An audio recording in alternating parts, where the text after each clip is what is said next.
Good morning all of you. आज का हमारा टॉपिक है सेल। तो हम स्टार्ट करते हैं। सबसे पहले सेल होती क्या है। Cell is the smallest functional and structural unit of our body. कि हमारी बॉडी की सबसे छोटी जो स्मॉलेस्ट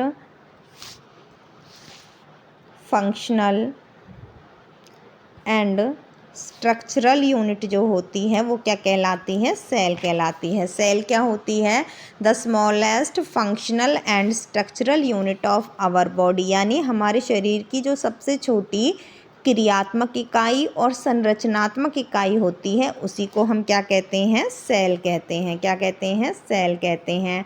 अब आता है अगर बहुत सारी सेलें एक साथ मिलती हैं तो वो क्या बनाती हैं, यानी ग्रुप ऑफ सेल को क्या कहा जाता है। तो ग्रुप ऑफ सेल को क्या कहा जाता है, टिश्यू कहा जाता है। ग्रुप ऑफ सेल को क्या कहा जाता है, ग्रुप ऑफ सेल को टिश्यू कहा जाता है। ग्रुप ऑफ सेल्स को क्या कहा जाता है, टिश्यू कहा जाता है।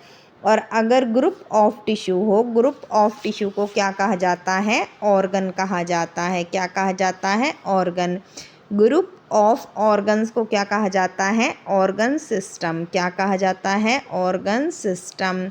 और ग्रुप ऑफ ऑर्गन सिस्टम को क्या कहा जाता है, बॉडी कहा जाता है। क्या कहा जाता है, बॉडी। तो सबसे पहले हमने पढ़ा सेल क्या होती है, smallest functional and structural unit of our body होती है।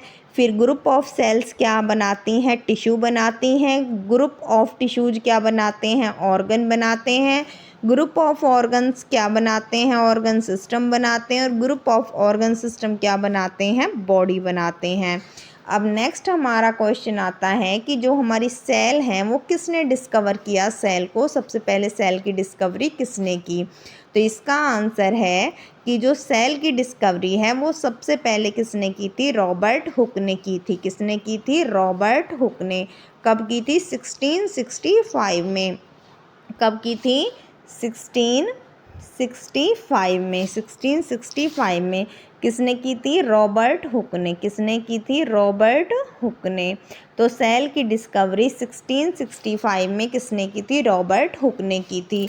अब बात आती है कि जो सेल रॉबर्ट हुक ने डिस्कवर की थी वह एक डेड सेल थी या फिर लाइव सेल थी। तो हमें पता है कि जो रॉबर्ट हुक ने सेल को डिस्कवर किया वो एक डेड सेल थी। क्या थी, डेड सेल। या फिर हम ये भी कह सकते हैं कि वो एक कॉर्क सेल थी। क्या थी, कॉर्क सेल। तो in 1665 Robert Hooke discovered the first cell that was a dead cell. और हम उसे, क्योंकि कॉर्क के अंदर उसने उसको ढूंढा था तो उसको कॉर्क सेल भी कह देते हैं। फिर उसके बाद आता है कि अगर रॉबर्ट हुक ने डेड सेल की डिस्कवरी की तो लिविंग सेल की डिस्कवरी किसने की थी और कब की थी। तो लिविंग सेल की डिस्कवरी 1674 में। कब, 1674 में किसने की थी, एंटोनी वैन ल्यूवेनहॉक ने। किसने की थी, Antonie van Antonie van Leeuwenhoek ने।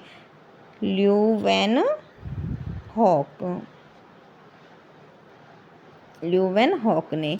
तो लिविंग सेल की डिस्कवरी कब की गई, 1674 में। किसने, एंटोनी वैन ल्यूवेनहॉक ने की थी। फ्री लिविंग सेल थी, उसने इसकी डिस्कवरी कहाँ की थी, इन पॉन्ड वाटर। कहाँ पे की थी, first time in pond water. Pond water के अंदर फर्स्ट टाइम उसने लिविंग सेल की डिस्कवरी की थी। अब बात आती है, दो की हमने बात कर ली, किस किस की, रॉबर्ट हुक की जिन्होंने डेड सेल को खोजा था। और दूसरी हमने बात की एंटोनी वैन ल्यूवेनहॉक जिसने किसको, लिविंग सेल की डिस्कवरी की थी।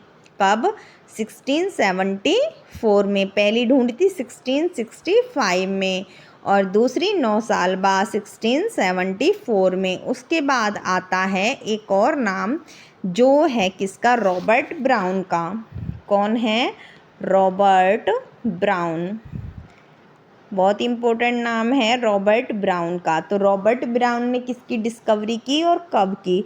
तो रॉबर्ट ब्राउन ने डिस्कवरी की सेल के अंदर के न्यूक्लियस की, यानी सेल न्यूक्लियस जो है, सेल के अंदर जो न्यूक्लियस पाया जाता है उसकी डिस्कवरी की थी रॉबर्ट ब्राउन ने। और कब की थी? 1831 में। कब की थी? 1831 में। तो रॉबर्ट ब्राउन ने 1831 में न्यूक्लियस की डिस्कवरी की, किसके अंदर? सेल के अंदर।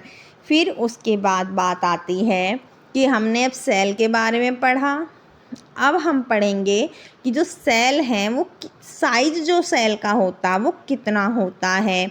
क्या सभी सेल बराबर साइज की होती हैं?